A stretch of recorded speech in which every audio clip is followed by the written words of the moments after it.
연애 3년에 결혼해서 이제 반년도 안 지났는데 이 이상 더 버텨봤자 이혼하는 시기만 늦춰지는 거지 뭐 다를 게 없는 생각이 들어 재빠르게 이혼 결심한 30대 초반의 여자입니다.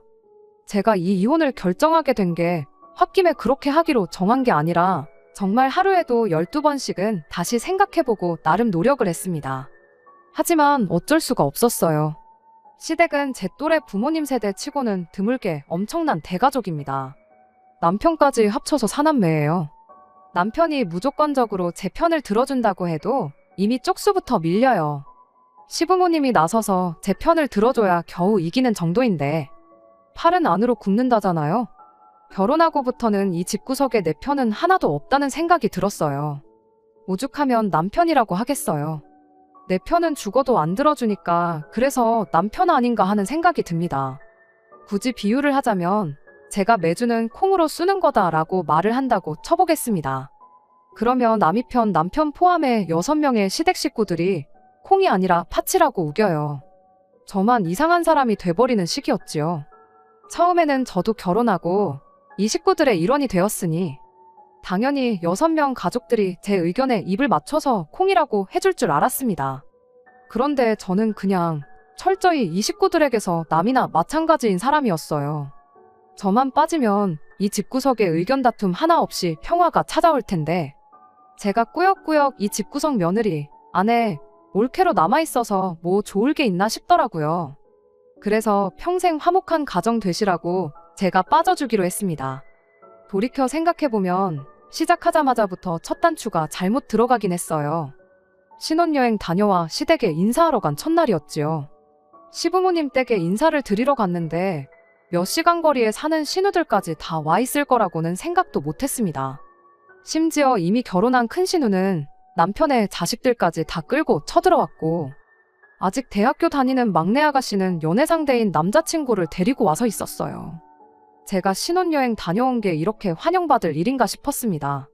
이렇게 전부 모이는 게 명절이나 시부모님 생신같이 그런 특별한 날 아니면 거의 없지 않은 거 아닌가 싶었거든요. 그런데 뭐 당연스럽게도 이 사람들이 저희 신혼여행 무사귀환을 축하해주기 위해 모인 게 아니라는 걸 알게 되었습니다. 저를 기다린 게 아니고 혹시나 제가 신혼여행지에서 가족들 위해 사왔을 선물을 받으러 그 먼 길을 행차했던 거예요. 그런데 이걸 어쩌나. 저는 신혼여행지에서 선물 따로 구매 안 했습니다. 이미 결혼 전에 예단으로 시어머니 현금부터 해서 신우들이 원하는 명품 선물도 전부 다 돌렸던 상황이었거든요. 결혼 전에 이미 다 해놓은 걸 못하러 결혼하고 또 해야 하나 싶었어요.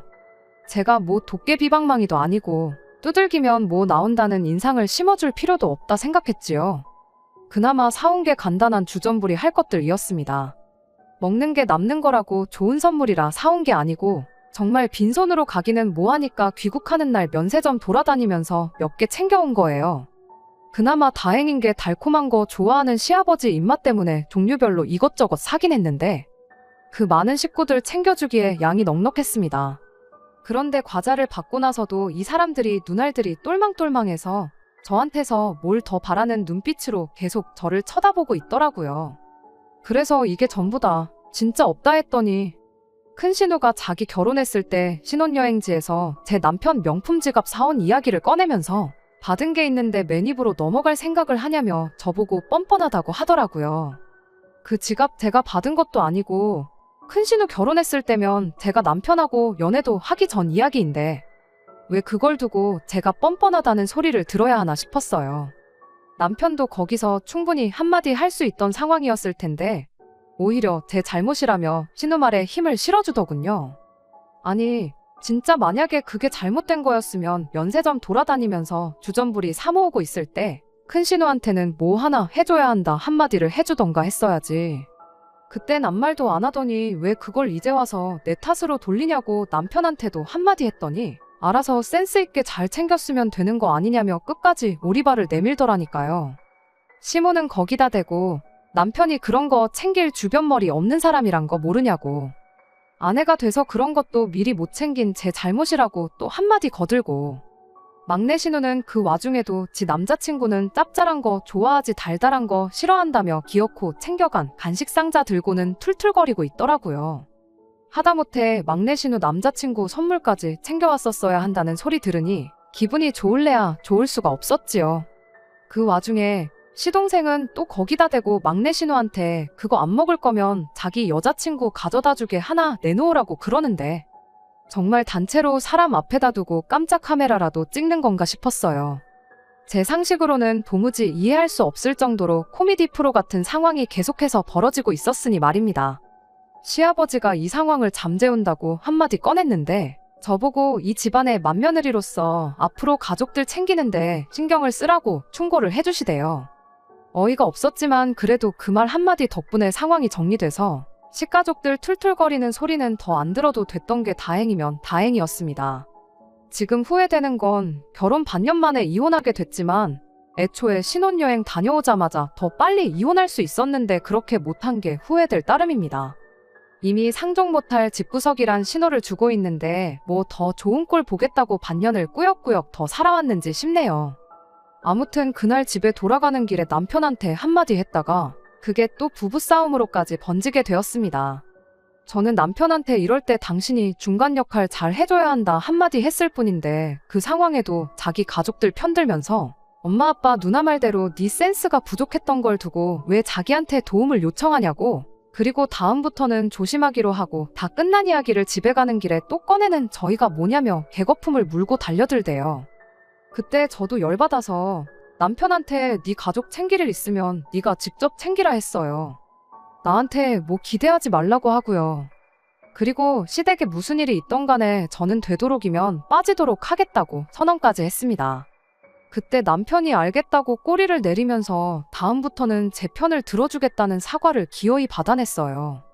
그런데 사람 고쳐 쓰는 거 아니라고 하는 말이 딱 남편을 두고 하는 말이구나 싶었던 게 결국 같은 상황이 오면 남편은 제 편은커녕 아주 시가족 대표가 돼서 남이 편 노릇을 착실하게 하기 시작하더군요. 식가족 행사는 또 뭐 그리 많은지 정말 어이가 없을 정도로 쓸데없는 날까지 챙기기 시작했어요. 하루는 남편이 저보고 금요일에 엄마가 보자신다며 아무리 늦어도 점심 이후에는 시간을 내서 시댁으로 오라고 했다 하는데 금요일이면 회사원인 저는 당연히 출근해야 하는 날이잖아요. 그리고 그 사실을 다른 사람도 아니고 남편이 모를 리가 없는데 고지곳대로 그 말을 저한테 전하니 어이가 없더군요.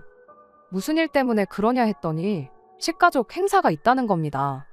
식가족들 생일이나 이런 거 줄줄이 꿰고 있는 건 아니지만 그렇다 할 행사라고 부를 만한 날이 없는 걸 확실히 알고 있는데 난데없이 생긴 행사에 무슨 행사냐고 남편한테 물어봤지요. 왜? 큰신우 시조카들이 있다고 했잖아요. 그중 첫째가 받아쓰기 100점을 받았다고 그걸 축하하려고 모이기로 했다고 하는 겁니다. 처음엔 제 귀를 의심하지 않을 수가 없었어요. 받아쓰기 100점 때문에 온 가족이 모여 축하를 해주냐고요. 남편은 저보고 애가 없어서 모른다고 그때가 애들 감수성이 얼마나 예민한지는 아냐며 작은 걸로 온 가족들이 축하해주고 그러면 애가 앞으로 얼마나 더 열심히 공부를 하겠냐고 하더라고요. 오히려 저를 감수성 없는 냉혈한 취급을 하는데 100번 양보해서 그거 축하해준다 치고 축하해주면 축하해주는 거지 왜 그 자리 열기 전날인 금요일부터 내가 시댁에 가 있어야 하는 이유를 말해보라고 했죠. 남편은 저한테 그럼 엄마 보고 그 많은 식구들 먹을 음식 준비를 혼자 하게 둘 셈이냐고 하더라고요. 내 자식이 받아쓰기 100점을 받은 것도 아니고 심지어 막내 신우랑 시동생은 시부모님하고 한 집에 같이 살고 있는 데다가 큰 신우도 시댁에서 그렇게 멀지 않은 곳에 살고 있는데 왜 나만 콕 집어서 가야 되는 거냐 따졌지요. 지 자식 축하해 줄 거면 큰 신우가 자리를 만들던가 해야 하는 게 맞는 거 아니냐 따지니 남편도 딱히 그 말에는 지 가족들 편을 못 들고 어버버거리면서 더 말을 잇지 못하대요. 제 소중한 월차를 시조카 받아쓰기 축하해주는 자리 밥하려고 쓸 생각 없으니 그렇게 알라고 하고 밥 준비 안 해서 내가 그 자리에 초대를 못 받게 된다면 그건 그거대로 아쉬운 거 없으니 축하해주고 싶은 사람들끼리 축하해줘라 하고 말았습니다. 그렇게 말하니 남편이 삐쳤는지 문을 부서져라 닫고는 방에 처박혀 나오질 않더라고요. 정확히 10분도 지나지 않아서 시어머니한테서 전화가 왔는데 전화를 받지 않아도 뭐 때문에 전화했는지는 안 봐도 비디오였어요. 아예 시어머니한테 대놓고 안 간다 할 셈으로 전화 받았습니다. 아니나 다를까 시어머니가 저보고 너무 서운하다 하시더군요. 이참에 같이 음식 준비하면서 며느리랑 친해지고 그럴 생각이었는데 너무 하나만 보고 다른 건 못 보는 거냐고 저를 나무라시대요. 나무를 보지 말고 숲을 보라시는데 둘 다 볼 생각일랑 전혀 없는데 자꾸 무슨 말씀을 하시나 싶었어요. 암만 거절해도 포기하지 않을 것 같아서 제가 올해는 결혼식에 신혼여행에 이래저래 휴가도 다 땡겼어서 쓸 휴가도 없다고 조금 거짓말 섞어서 못 간다고 했지요. 그랬더니 그럼 저보고 집에서 다 같이 먹을 만한 음식 몇 가지 해서 당일날 가져와 달라고 하더라고요. 도무지 끝이 나지 않을 것 같아서 그럼 알겠다고 제가 뭐 해갈 만한 거 있는지 보고 해가겠다고 대답하고 전화 끊어버렸습니다. 그리고 나서 그날 열몇 명 먹을 음식을 뭘 해가야 하나 생각을 하는데 내가 왜 이딴 걸 고민하는지 싶고 그냥 차라리 돈으로 때우는 게 낫겠다 싶어서 그날 가서 대충 피자나 치킨 이런 거 배달시켜야겠다 생각하고 말았죠. 그리고 그 어이없는 받아쓰기 축하 파티 다녀와서 남편하고 또 한바탕 하게 되었네요. 시어머니가 너무 서운하다고. 제가 음식 해올 줄 알았는데 배달시킨 걸 보니 며느리가 아무래도 우리 가족들을 우습게 보는 거 아닌가 하고 남편한테 하소연을 하셨답니다. 그날 상차림에 솔직히 제가 시킨 피자랑 치킨이 제일 먼저 사라졌어요. 남으면 싸가라고 해도 될 정도로 넉넉하게 배달시키기도 했고 솔직히 상차림이라고 해서 뭐 대단한 거 하나도 없었습니다. 딱 봐도 큰 신우나 같이 사는 신우들이 뭐 아무것도 준비 안 했다는 건 누가 봐도 자명한 사실이었고요. 남편도 피자며 치킨이며 신이 나서 뜯어먹어 놓고는 다 끝나고 나니 저보고 정성이 부족하다고 서운하다 하는 꼴이 이해가 가지 않았네요. 그 뒤로도 알 수 없는 시가족들의 대환장 파티는 계속 이어졌습니다. 막내 신우가 운전면허를 땄다고 축하 자리를 만들지를 않나. 그냥 가족들 모이기 위해 아무 날이나 기념일 만들어서 잔치를 여는가 싶었어요. 제 3자인 사람이 보면 이 집구석만큼 화목한 집안도 없을 거예요. 말도 안 되는 이유 가져다 붙이며 매일같이 가족 모임에서 다 같이 좋은 음식 먹고 그러니까 말이죠. 저도 이 가족의 일원으로 인정받고 다른 가족들 대하듯이 똑같이 대해줬다면 아마 참 좋은 사람들과 한 식구가 되었구나 그런 생각을 가졌을 것 같습니다. 남편은 계속 제가 외동이라서 형제들 많은 집 분위기를 적응 못하는 거다. 이게 진짜 가족들이 사는 모습이다. 이딴 식으로 말하는데 뭐 저희 가족은 가짜 가족이라는 소리인지. 정작 결혼 후에 있던 친정어머니 생신 때는 처가가 멀어서 가기 힘들다고 20만 원 띡 보내놓고 자기 할 도리 다 했다 하던 놈이니 뭔 기대를 했겠어요. 다 같이 사소한 일로도 서로 축하해주고 그러는 게 나쁜 건 아니지만 경제적인 부분이나 귀찮은 것들은 전부 맏며느리인 제가 할 일이 돼버리고 나름 제 할 도리 했다고 생각했는데 결과적으로는 저만 나쁜 사람 되니 그게 참 싫었어요.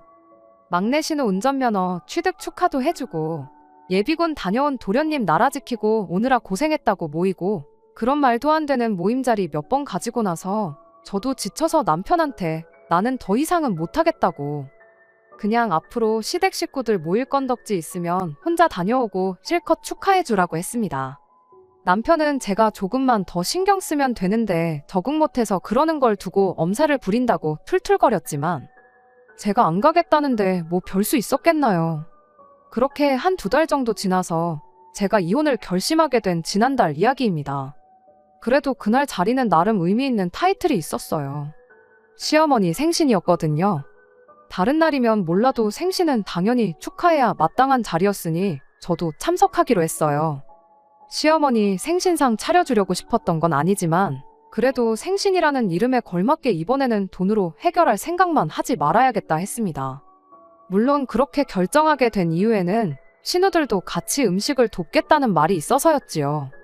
어차피 살림은 세 사람 통틀어서 큰 신우가 제일 잘 알 테고 큰 신우 주도하에 음식이 준비된다고 했으니 저도 옆에서 손이나 좀 거들면 되겠다 싶었지요. 남편도 오랜만에 제가 참석한다 하니 기분이 좋아 보였어요. 그렇게 아침 일찍 시댁에 갔는데 일찍 준비한다고 저 먼저 서둘러서 출발했는데 제가 제일 늦게 도착했습니다. 음식 준비가 한창일 줄 알았는데 문 열고 들어가니 큰 신우랑 막내 신우는 거실 소파에 떡하니 기대 앉아서 TV를 보고 있었어요. 제가 늦어서 시작을 안 했구나 싶어서 서둘러서 같이 준비하자고 했는데 주방에 웬 처음 보는 아가씨가 혼자 허둥지둥대면서 불 앞에 왔다 갔다 하더라고요. 딱 봐도 대학생 티가 팍팍 나는 젊고 아리따운 아가씨였는데 쟤는 누구길래 시댁 주방에서 음식을 하고 있나 싶었어요. 큰 신우랑 신우는 제가 오든 말든 신경도 안 쓰고 음식 준비하고 있으니 저기 가서 도와주라길래 주방으로 향했습니다. 그 아가씨한테 당신은 대체 누구시길래 여기서 이렇게 음식을 하고 있느냐 물었더니 자기를 시동생과 만나고 있는 여자친구라고 소개하더라고요. 나이는 23으로 제가 생각했던 것보다 더 어렸습니다. 이제 대학교 졸업반이고 취직 준비하고 있다고 하는데 결혼할 것도 아닌 아가씨가 왜 여기서 음식을 준비하고 있나 했더니 남자친구인 시동생이 엄마 생일이라고 와서 음식하라고 불러냈다고 하더라고요. 아직 세상 물정 모르고 나이차 많이 나는 남자친구가 하래니까 하고 있는 것 같은데 괜히 마음이 측은해지더라고요. 뭘 몰라도 한참 모르고 남자친구가 얼마나 좋으면 결혼도 안 했는데 그 어리고 한참 때인 나이에 예비시댁도 아니고 남자친구 엄마 집 와서 이렇게 종노릇을 하고 있나 싶었어요. 뭐 지가 좋다고 와서 음식 준비하는데 내가 신경 쓸 게 있나 싶어서 저도 같이 음식 준비를 돕기 시작했지요. 딱 보니 기껏 해봐야 라면 정도 끓여본 게 전부겠거니 하는 솜씨로 인터넷 뒤져가면서 열심히 음식 준비를 하고 있었더라고요. 큰 신우랑 막내 신우한테 재료 손질은 얼추 다 끝난 것 같은데 이제 같이 오셔서 도와야 되는 거 아니냐니까. 두 사람은 들은 채 만 채 인터넷에 어떻게 하는지 다 나와 있으니까 그거 보고 빨리 음식 준비나 하라고 하고 지들끼리는 시시덕거리며 다시 TV 보는데 열중하더라고요. 음식 몇 개 하는데 넷이서 힘 뺄 필요 있냐고, 둘이면 충분히 할 거 아니냐고 하면서 이쪽은 신경도 안 쓰는데 그때 뭔가 제 머리를 세게 한 대 얻어맞은 것 같았어요. 이 세상 물정 모르는 아가씨나 저나 뭐 다를 게 있나 싶더라고요. 결혼 이야기 나오기 전부터 남자친구 엄마 생일자리에 끌려와 난생 처음 보는 사람들 밥해주고 있는 이 아가씨나 필요할 때 내 편 한 번 들어주지 못하는 남자 믿고 시댁 와서 종노릇 지갑노릇 하고 있는 저나 똑같다는 생각이 들었어요. 그래서 그 아가씨한테는 음식 준비 그만하라 말하고 신우들한테 가서 빨리 음식 준비 도우라고 한마디 했습니다. 다른 사람도 아니고 엄마 생일상 준비하는데 자식들은 놀고만 있고 남의 집 자식들이 음식하는 게 말이나 되냐고 한마디 했죠. 그랬더니 큰 신우가 어이없다는 듯이 저를 쳐다보면서 저보고 생각 잘하라고 하는 거예요. 지금 저 기집애 확실히 버르장머리를 들여놔야지 나중에 제가 편하다고요. 오란다고 와서 음식 준비하는 거 보면 분명히 결혼할 텐데 지금 미리 기강을 다져두지 않으면 고생하는 건 지들이 아니라 저라고 하는 겁니다. 그 말을 들으니 이 신우들 뿐만 아니라 온 집안 식구들이 저를 어떻게 생각했고 자기들 편하기 위해 부려먹을 생각뿐이었다는 사실에 확신이 생겼어요. 그대로 앞치마를 큰 신우 얼굴에 벗어던지고 저는 이 집구석에 더 이상 엮일 생각 없으니 그렇게 알라말하고 자리 박차고 나왔습니다. 나오는 길에 시동생 여자친구라는 아가씨도 데리고 왔는데 평소에도 얼마나 시동생한테 가스라이팅을 당한 건지 나와서도 안절부절 계속 눈치만 보고 있더라고요. 두 사람이 어떤 관계인지는 모르겠지만 지금 이 상황만 봐도 정상은 아니고 좋은 꼴 못 볼 테니 기회가 왔을 때 헤어지라고 했어요. 저도 아가씨 덕분에 이혼할 결심이 섰다고 난 이 길로 이혼 서류 작성하러 갈 거라고 말해줬죠. 집에 도착하니 남편은 아직 출발할 준비도 안 하고 혼자서 느긋하게 커피 한 잔 내려놓고 토요일 점심을 만끽하고 있더군요. 갑자기 들이닥친 저를 보고 당황한 남편이 엄마 생신상 준비는 어쩌고 벌써 왔냐길래 니네 가족 일은 니들끼리 알아서 챙기라고 한마디 해주고 나는 월요일 되는 대로 변호사 찾아가 이혼 준비 시작할 테니 그렇게 알라고 했습니다. 자초지종을 들은 남편이 그 와중에 한다는 소리가 저보고 왜 쓸데없는 오버를 떠냐면서 어린 시동생 여자친구 밥만 닮았으면 우리 집이 얼마나 평화로웠겠냐고 또 가족 편을 들더라고요. 동생이 사람 보는 눈이 있어서 그 어린 나이에도 벌써 시댁 행사 참석하고 군소리 안 하는 참한 며느리감을 데려왔다고. 저보고 그 어린 친구 밥만 닮아보라고 큰 소리를 치더군요. 결국 남편도 신우들이랑 다른 거 없는 놈이고 애초에 제 편을 들어줄 생각 없었다는 걸 결혼 6개월이 지내서야 깨달았습니다. 옛말 틀린 거 하나 없고 사람 고쳤을 수 없다는 말도 정확하게 이런 상황을 두고 하는 말이었던 거죠. 암만 입 아프게 떠들어봐야 저 혼자 비정상이라고 말하는데 상식선에서는 제가 옳을지 몰라도 이 집구석에서만큼은 제가 틀린 사람이었던 거예요. 시어머니 생신상 차리는 게 시작이면 시작이지 앞으로 어떤 일이 일어날지는 굳이 제가 제 인생 바쳐가며 보지 않아도 알겠더라고요. 그래서 제가 이 집구석에서 빠져주겠다 했습니다. 이혼 이야기도 맨 처음엔 홧김에 꺼내긴 했지만 하루라도 빨리 탈출하는 게 제 앞으로 남은 인생을 위해서도 정신건강을 위해서도 좋겠다는 생각이 들었어요. 제 연락처는 어떻게 알았는지 시동생 여자친구였던 그 아가씨가 저보고 고맙다는 연락을 해왔어요. 이야기 들어보니 시동생하고는 헤어졌다고 하더라고요.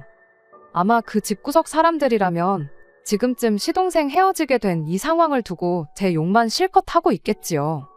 신혼여행 다녀오자마자 이혼하나 6개월 뒤인 지금 이혼하나 뭐 다를 게 있겠냐마는 더 늦게 결심하지 않은 걸 두고 위안 삼으려고 합니다. 아무쪼록 그 집구석은 화목한 가족 흉내내면서 지들끼리만 평생 같이 살았으면 좋겠어요. 괜히 저 같은 사람 더 만들지 말고 말이에요. 끝까지 들어주셔서 감사합니다. 오늘의 사연은 여기까지입니다. 구독과 좋아요, 알람 설정 부탁드리고 더 좋은 사연으로 다시 찾아뵙겠습니다. 감사합니다.